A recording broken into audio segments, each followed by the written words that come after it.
Hah?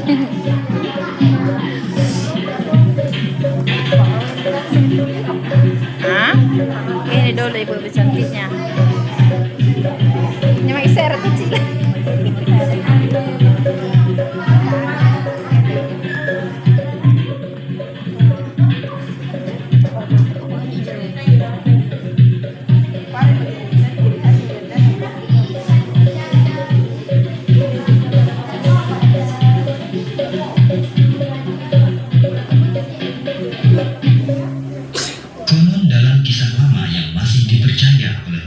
Pak, itu tanda panahnya Pak, harus dipindahkan dulu. Tanda panahnya. Sehingga kapal yang dinaikinya pecah berantakan.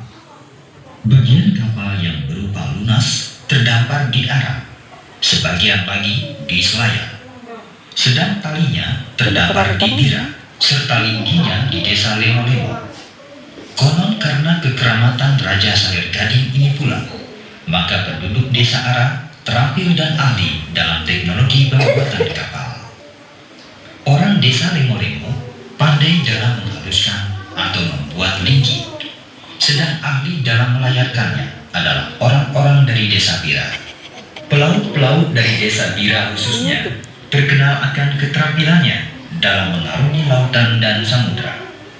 Mereka adalah pelaut-pelaut yang pantang menyerah dalam menantang keganasan laut. Tak salah kalau mereka mempunyai semboyan. Tak kunjunga bangun turu, naku dinciri guliku, kualiana talangana toalia, yang artinya, bila layar sudah berkembang, kemudi sudah terpasang, lebih baik tenggelam daripada surut kembali ke daratan.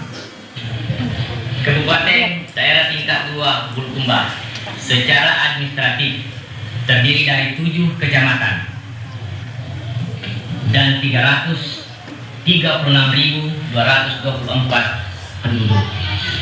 Sebahagian besar wilayah atau daerah Kabupaten Bulukumba adalah tanahnya subur untuk sektor pertanian dan perkebunan, dan sebahagian lagi wilayahnya, utamanya di pesisir timur Kabupaten Bulukumba ini, adalah tanahnya kering atau tandus, di mana struktur tanahnya adalah terdiri dari batu karang. Sehingga dengan demikian, dengan kondisi yang demikian inilah, maka sebahagian besar masyarakatnya menggantungkan kehidupannya di sektor kebaharian atau melaut, nelayan, membuat perahu dan melayarkannya. Ada 3 desa di Kabupaten Bulukumba ini yang terkenal sebagai tempat pembuatan perahu pinisi, yaitu Desa Ara, Desa Tanah Lemo, dan Desa Bira.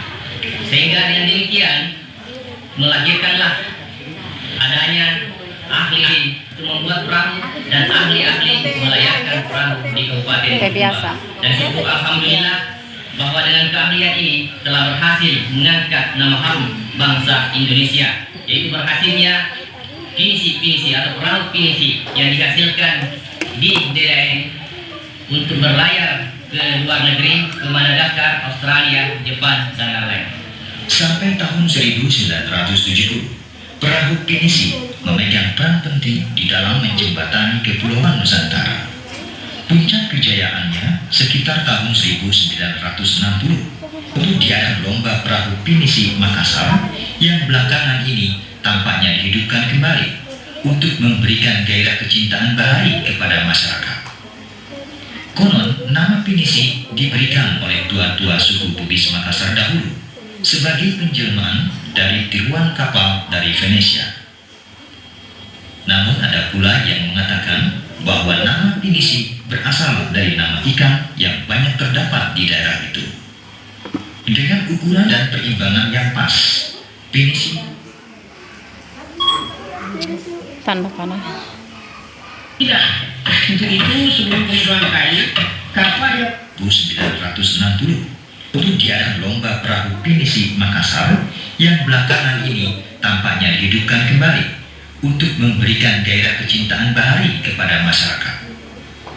Konon, nama pinisi diberikan oleh tua-tua suku Bugis Makassar dahulu sebagai penjelmaan dari tiruan kapal dari Venesia.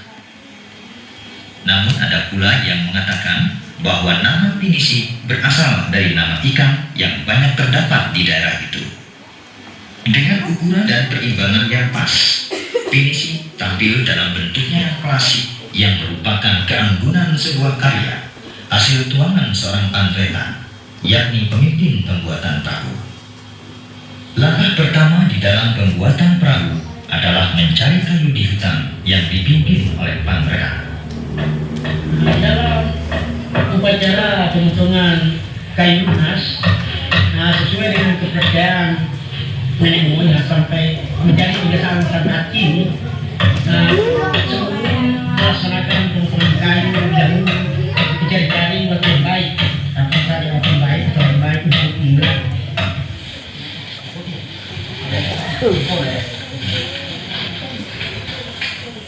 Ini kita kasih balik. Ini oke nih? Iya. Jadi dia hanya kalau mesinnya dengan hanya aja, hanya kalau mesin gelap, mesin bikin dengan sorot. Umpamanya ada lagi. Kamu banyak apa sama? Pada umumnya, jenis kayu yang dipilih adalah kayu naknasa yang mempunyai keistimewaan uratnya sungsang kedap air dan daya susutnya kecil. Penebangan pertama dilakukan untuk bahan lunas atau dalam bahasa setempat dinamakan kalabisan yang terdiri dari 3 potong. Penebangan ini biasanya berlangsung sebelum tengah hari. Pelaksanaan pemotongan itu kita tidak langsung begitu memotong. Nah, sampai pada kondisi sudah kita pisah, kita bingung apakah kayu tersebut ada penghuninya merupakan rokok halus atau tidak. Untuk itu sebelum kayu kapal yang dipergunakan bisa dibuat kayu. Jadi di mana ada sebuah kapal yang jatuh ternyata penghuninya mati, yang akan memotong itu tidak ada gangguan. Nah kemudian yang kedua setelah ada gangguan, kita bisa dengan cara batin, artinya mengadakan telunjuk. Kalau ternyata kayu itu bisa dikatakan pada satu waktu negatif bahwa punya hal itu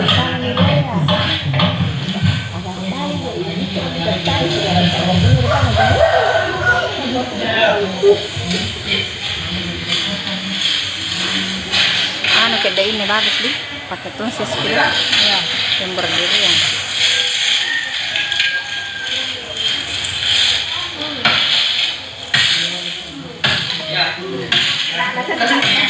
kira-kira bukan tali. Mempunyai di garut aja nih. Zaman dulu dong, contohnya. Kan konsep pembuatan ini pertamanya ini.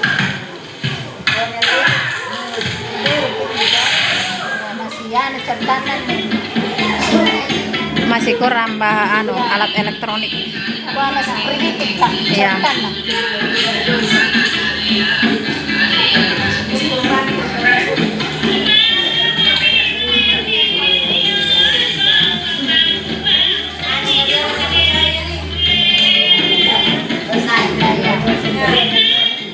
Batu senteren kan itu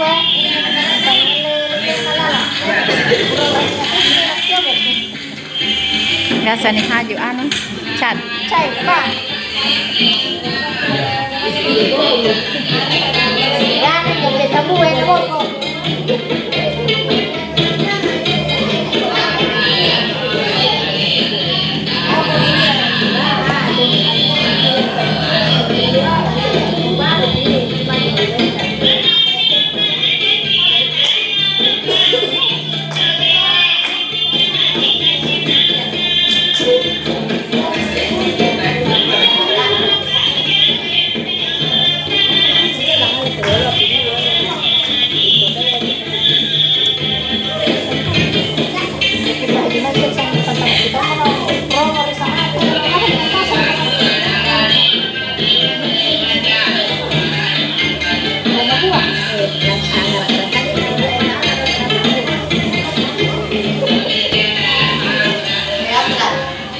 Kemudian kayu dipotong-potong berdasarkan Nonton kita dia.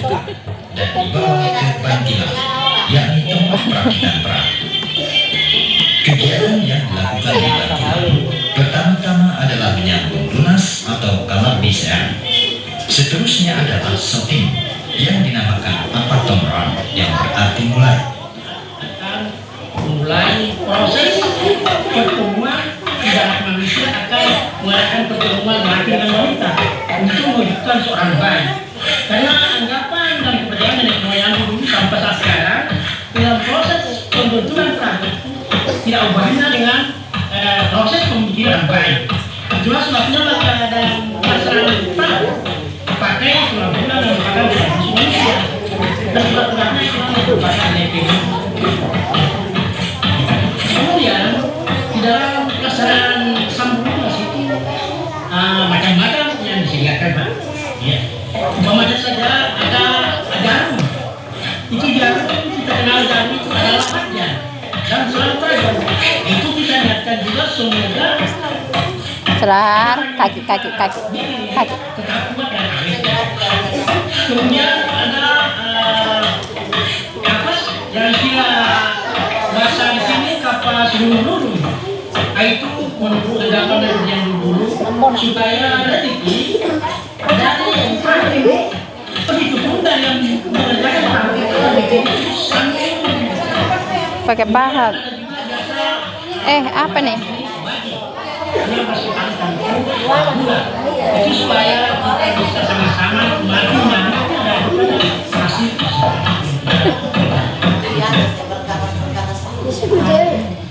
Pakai anu jadi apa Rena?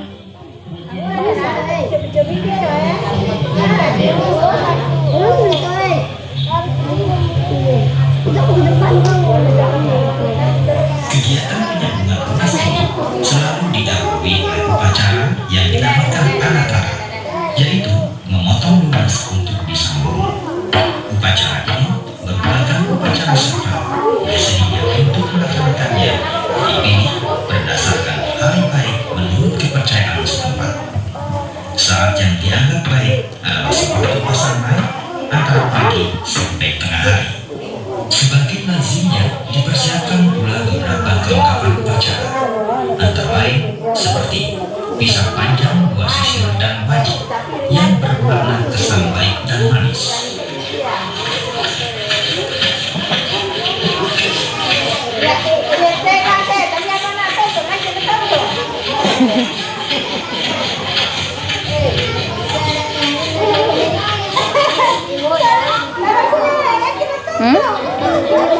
Kenapa ini?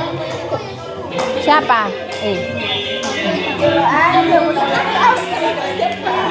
Jangan.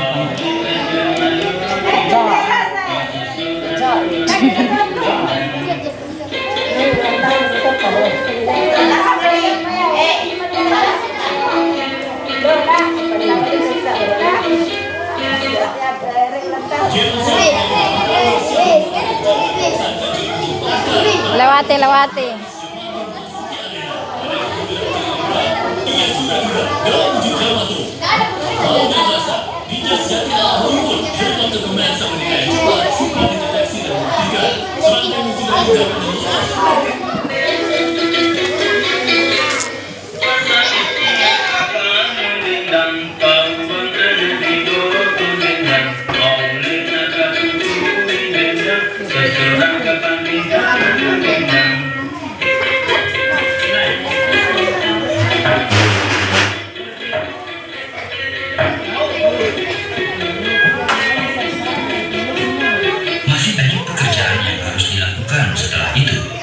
Misalnya pemasangan papan keras atau disebut dalam bahasa daerahnya anjana papan terasa, yaitu papan kulit pertama, mulai papan kulit ketiga, keempat, kelima, dan seterusnya sampai menjadi bentuk perahu jadi.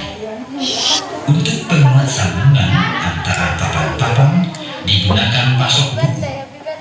Umumnya untuk sebuah perahu pinisi dipergunakan lebih kurang 3.000 batang. Bagian akhir dari seluruh rangkaian kerja fisik pembuatan perahu adalah mengerjakan tiang agung atau Anjang Palajaran. Dua tiang agung bertumpu pada bangkai Nusa.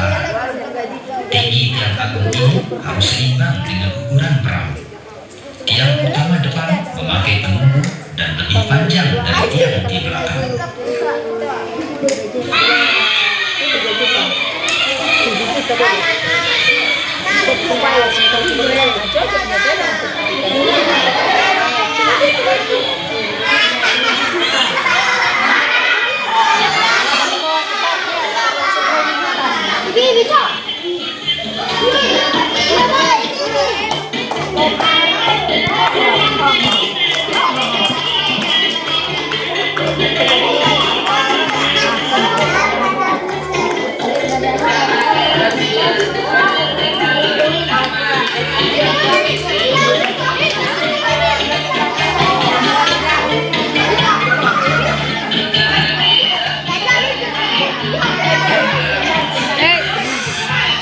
Setelah pembawa siang dan akan diluncurkan, maka pada malam harinya dilakukan upacara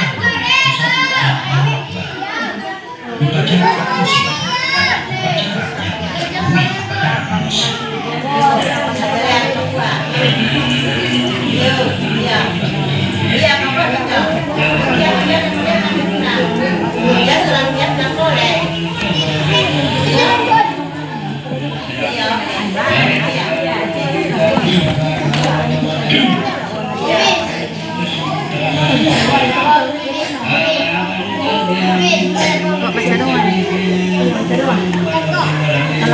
Kalau punya nanti,